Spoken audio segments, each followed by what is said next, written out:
इमाम हुसैन की शहादत के बाद जब आले रसूल को कैद करके इमाम हुसैन के सर को काट कर बुलंद करके शाम की तरफ ले जाया गया, तो जहाँ जहाँ से यजीद का काफिला गुजर रहा था तो लोग पूछ रहे थे कि ये किसका सर है और ये बीबियाँ कौन हैं। जिनको मालूम हो कि ये रसूल का ख़ानदान है, वो हर कोई दिल ही दिल में इन जालिमों पर लानत करता रहा और कोशिश यही थी कि ये लाइन हमारे शहर ना रुकें।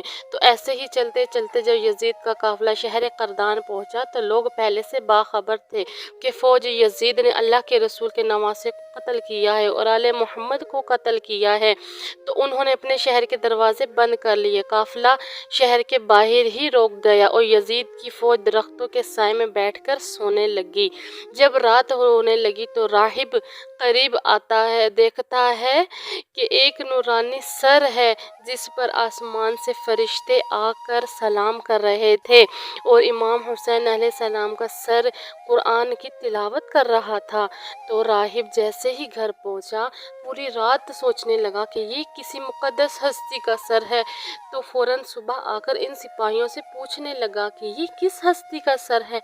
तो फौज यजीद ने कहा ये हुसैन इब्ने अली अलैहिस्सलाम का सर है। तो उसने पूछा कि कौन हुसैन। तो इतने में शिमर लानती बोला, हुसैन फातिमा का बेटा, मोहम्मद का नवासा। तो राहिब चीख कर ज़मीन पर बैठ गया और कहने लगा, तुम सब कितने बदबख्त हो, अपने रसूल के नवासे को कत्ल कर दिया।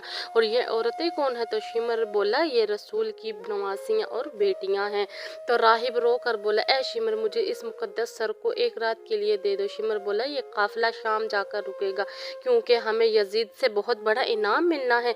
तो राहिब बोला, मेरे पास 10,000 दिरहम हैं, अगर एक रात के लिए ये सर दे दो तो मैं तुम्हें दे दूंगा, ये 10,000 दिरहम तुम्हें दे दूंगा। सब आपस में सलाह मशवरा करके इस बात पर पहुंचे कि एक रात और रुकते हैं। तो राहिब ने इनको वो 10,000 दिरहम देकर इमाम हुसैन का सर मुबारक घर ले आया और एक पत्थर पर इस सर मुबारक को रखा और ज़ोर ज़ोर से रोने लगा।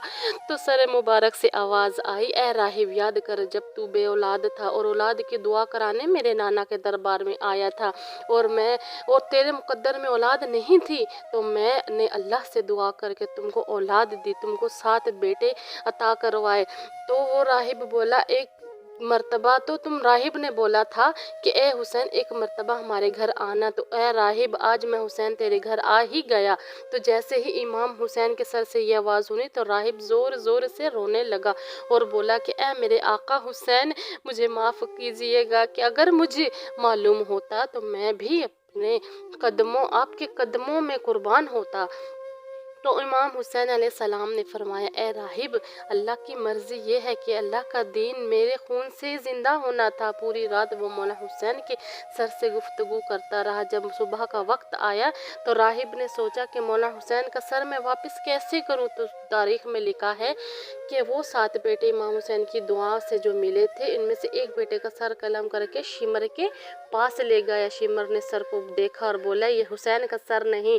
वो वापस आया, दूसरे बेटे का सर कलम किए। ऐसे ही उसने इमाम हुसैन की इश्क में 7 बेटे कुर्बान कर दिए, लेकिन शिमर बोला कि ये इमाम हुसैन का सर नहीं। जब आखिरी बेटे का सर शिमर ने देख कर ये कह दिया कि ए राहिब, तू वादा खिलाफी कर रहा है, अगर हुसैन का सर नहीं दिया तो हम तेरे पूरे ख़ानदान को कत्ल कर देंगे। तो जैसे ही वापस अपने घर आया तो इमाम हुसैन के सर मुबारक से आवाज़ आई कि ए राहिब, अपने सारे बेटों के सर इनके जिस्म के साथ रखो, अल्लाह के करम से तुम्हारे सारे बेटे ज़िंदा हो जाएंगे और मेरे सर को उठाओ यजीद की फ़ौज के हवाले कर दो, क्योंकि अल्लाह की मर्ज़ी है, हमको शाम तक पहुंचना है, हम हर गली से हर बाज़ार से गुज़रना है, कुरान पाक की तिलावत को सुनाना है, मेरी बहन ज़ैनब को खुतबे सुनाने हैं, हर एक बाज़ार से गुज़रते हुए इस्लाम की तबलीग करनी है। तो बस राहिब ने अपने तमाम बेटों के सर इनके जिस्म पर रखे और अल्लाह के करम से वो सारे बेटे ज़िंदा हो गए। फिर रोता हुआ इमाम हुसैन अलैहिस्सलाम के सर मुबारक को फौज यजीद के हवाले कर दिया और कहता है कि कितने बदबख्त हो तुम कि अपने रसूल के नवासे को कत्ल करते हो, उनकी बेटियों को कैद करते हो, इन पर जुल्म करते हो। तुम्हारा ये जुल्म क़यामत तक तुम्हारे लिए लानत बन जाएगा। आज भी इस पत्थर से خون نکلتا ہے جس پتھر پہ امام حسین علیہ السلام کا سر مبارک کو راہب نے رکھا تھا، کیونکہ شہید کبھی مرتا نہیں اور خون ناحق کبھی جھکتا نہیں۔